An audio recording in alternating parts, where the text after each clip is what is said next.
तो रिसेंटली मैं कुछ पढ़ रहा था पाइथन के बारे में, और वो पाइथन पढ़ते पढ़ते मेरे दिमाग में ऐसा ख्याल आया इस चीज़ के ऊपर कुछ वीडियो बनाना चाहिए। बहरहाल ये जो वीडियो है ये पाइथन के ऊपर नहीं है, बट वो जो ख्याल था उस वीडियो में ये बताया गया था कैसे जो डेटा स्टोरेज का इवोल्यूशन हुआ। पहले कैसे डेटा स्टोर होता था। सबसे पहले डेटा स्टोरेज शुरू हुआ, अगर मैं आपको बताऊँ तो पंच कार्ड से। 1818 में पंच कार्ड में डेटा स्टोर होता था। फिर 1950s में आते आते मैग्नेटिक टेप बने, और इनमें जो डेटा स्टोर होता था वो सिर्फ कुछ केबी का स्टोर होता था, एमबी का भी नहीं, और साइज़ भी इनकी काफ़ी बड़ी होती थी। फिर 1970s आते आते फ्लॉपी डिस्क बने, फिर हार्ड ड्राइव्स बने आगे जाके, और आपको पता है कि वो कैसेट्स होते थे राइट, जिसमें हम वो वॉकमैन में लगा के या उसमें गाने सुनते थे। और उसके बाद 90s एंड होते होते सीडी और डीवीडी, जिनमें हम बेसिकली गाने, मूवीज़ ये सब स्टोर करते थे, और साथ में डेटा भी स्टोर कर सकते थे।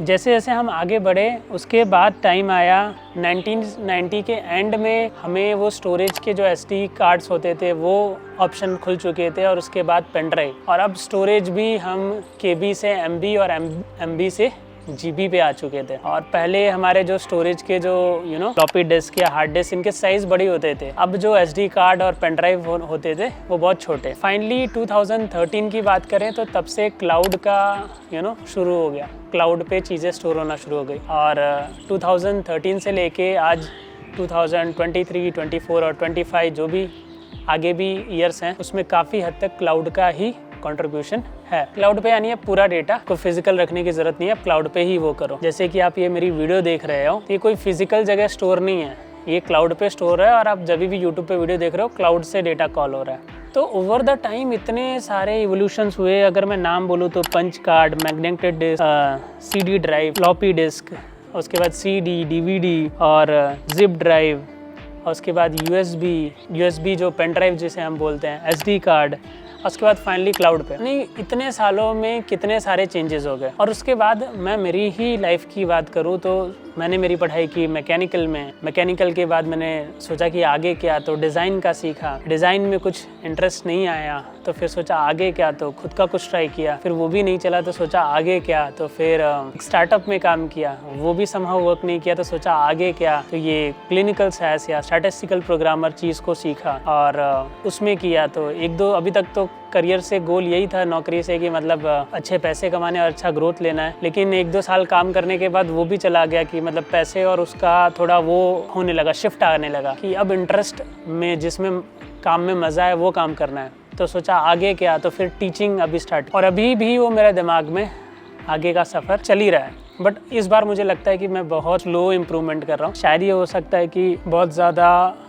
लाइफ में आपको सेटिस्फाई हो जाते हो तब ऐसा होता है। तो सेटिस्फाई एक तरह का होना ट्रैप होता है। चलो अब इस चीज़ पे ना आके हम मेन मुद्दे पे बात करते हैं। मेन मुद्दा ये था इस वीडियो का कि जैसे जैसे हम आगे बढ़ रहे हैं, टेक्नोलॉजी इतनी जल्दी बदल रही है, चीज़ें इवॉल्व हो रही हैं, ये जो हो रहा है इससे आप जो जॉब कर रहे हो उसमें सॉफ्टवेयर में भी कंपनीज नए सॉफ्टवेयर अडैप्ट कर रहे हैं। जैसे कि स्टैटिस्टिकल प्रोग्रामर रोल की बात कर लिया, क्लिनिकल साइंस जिस रोल पे मैं ट्रेन करता हूँ, तो काफ़ी लोगों को फियर है कि कहीं ये बदल तो नहीं जाएगा टाइम के साथ। ऑटोमेशन दिन ब दिन आ रहा है, नए नए सॉफ्टवेयर आ रहे हैं, तो हम कब तक नया सीखते रहें, कहीं ये प्रॉब्लम तो नहीं होगा। SAS और SPSS जैसे टूल स्टैटिस्टिकल एनालिसिस के लिए यूज़ हुए। क्लिनिकल साइंस रोल की बात करें तो इस पर यूज़ होना शुरू हुए जब ये सॉफ्टवेयर बने, उसके बाद से धीरे धीरे। और उसके बाद धीरे धीरे, क्योंकि वो SPSS और SAS समझ लो एक तरह से क्लोज सोर्स थे, उसके बाद 2000 आते आते R की ग्रोथ हुई और एक ओपन सोर्स की डिमांड हुई। उसके बाद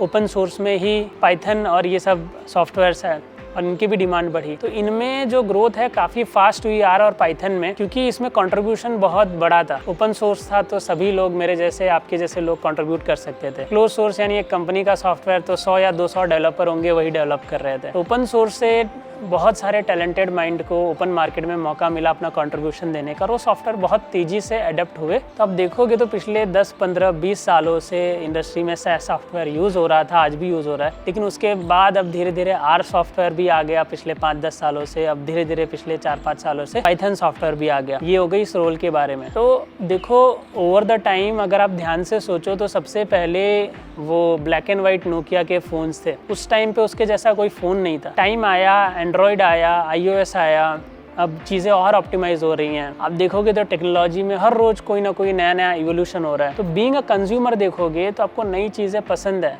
चाहे वो नए फ़ोन्स हो या कोई भी नई टेक्नोलॉजी का यूज़ करना आपको पसंद है। लेकिन बीइंग अ ह्यूमन, अगर हमको अपने आप को डेवलप करना हो उस चीज़ के लिए, तो हम उतनी जल्दी डेवलप करना पसंद नहीं करते, हमें फियर आता है। जब कंज्यूम करने की बारी आती है तो हमें अच्छी चीज़ें कंज्यूम करना पसंद है, खास करके लेटेस्ट चीज़ें अच्छी है। ऑब्वियसली जो भी टेक्नोलॉजी है, जैसे कि ये स्टोरेज का ही देख लो, अगर आप डेटा एनालिसिस इंडस्ट्री में हो तो आप शायद अगर इस चीज़ पर ध्यान दो तो बहुत इंटरेस्टिंग है। कहाँ से स्टोरेज होके हम कहाँ पे आ गए। पहले फिजिकल इतने बड़े बड़े डेटा स्टोरेज के वो होते थे, और अब हम क्लाउड पे आ चुके हैं जो कि पूरा ऑनलाइन होता है। तो ये कितना ईजी है। तो सेम वे में बीइंग अ कंज्यूमर मैं ये चीज़ पसंद करता हूँ, लेकिन बीइंग अ कंट्रीब्यूटर मुझ में डेवलप करना हो तो हम बहुत स्लो करते हैं। जैसे कि नई चीज़ें सीखना हो, तो ऐसा क्यों होता है? ऐसा होने के दो कारण हो सकते हैं कि आपने जो चीज़ को चूज़ किया है उस चीज़ में आप इंटरेस्टेड नहीं थे, पैसे या ऐसे ही डिमांड में था तो आपने चूज़ कर लिया। एक टाइम तक तो आप अपग्रेड किया आपने, लेकिन उसके बाद अपग्रेड करने की इच्छा नहीं रही क्योंकि आपका इंटरेस्ट नहीं है। दूसरा, आप बहुत ज़्यादा कंफर्टेबल हो चुके हो। और तीसरे तरह के व्यक्ति भी होते हैं जो एक्चुअली इंटरेस्टेड होते हैं, पैशनेट होते हैं, तो अपने आप को टाइम के साथ अपडेट करते हैं। ये भी समझना पड़ेगा कि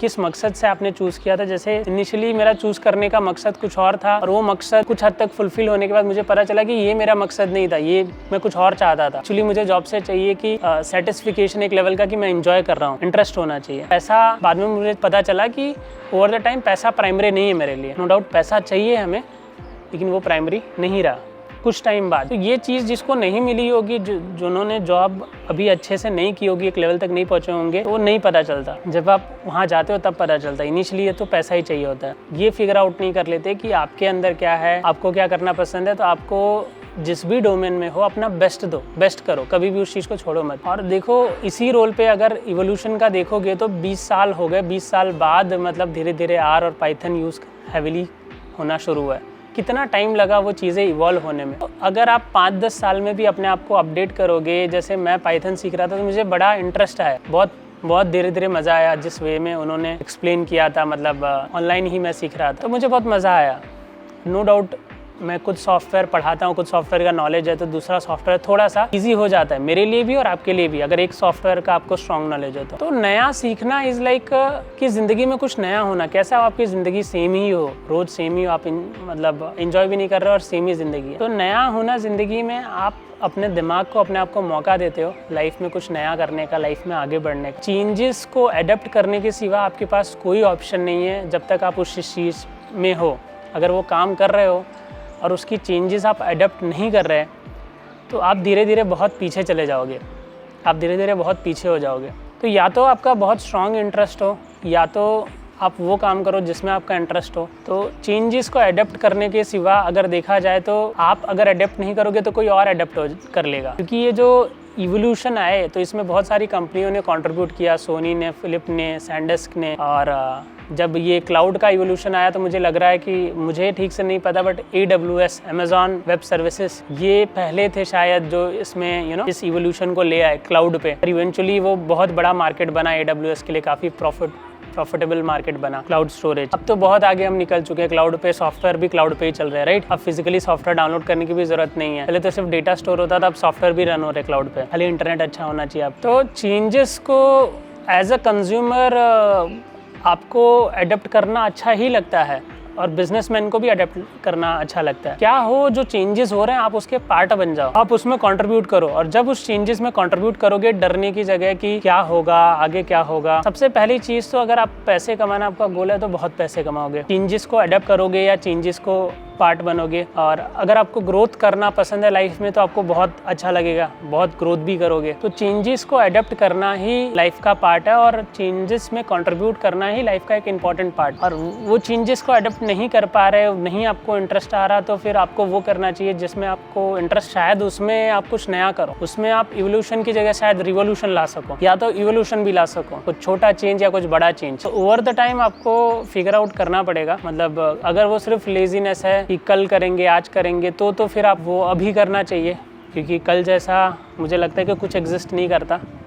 अगर आप बहुत थक चुके हो, आपको लग रहा है आराम की ज़रूरत है, थोड़ा आराम कर लो। आपको लग रहा है आपकी नींद पूरी नहीं हुई तो नींद पूरी कर लो, लेकिन फिर उठो और करो जो आपको करना है। जो भी करना है आज ही करो। ऐसा नहीं कि आप 2 घंटे करो, आप करो आधे घंटे। आधे घंटे नहीं हो रहा, आप करो 20 मिनट, स्टार्ट करो।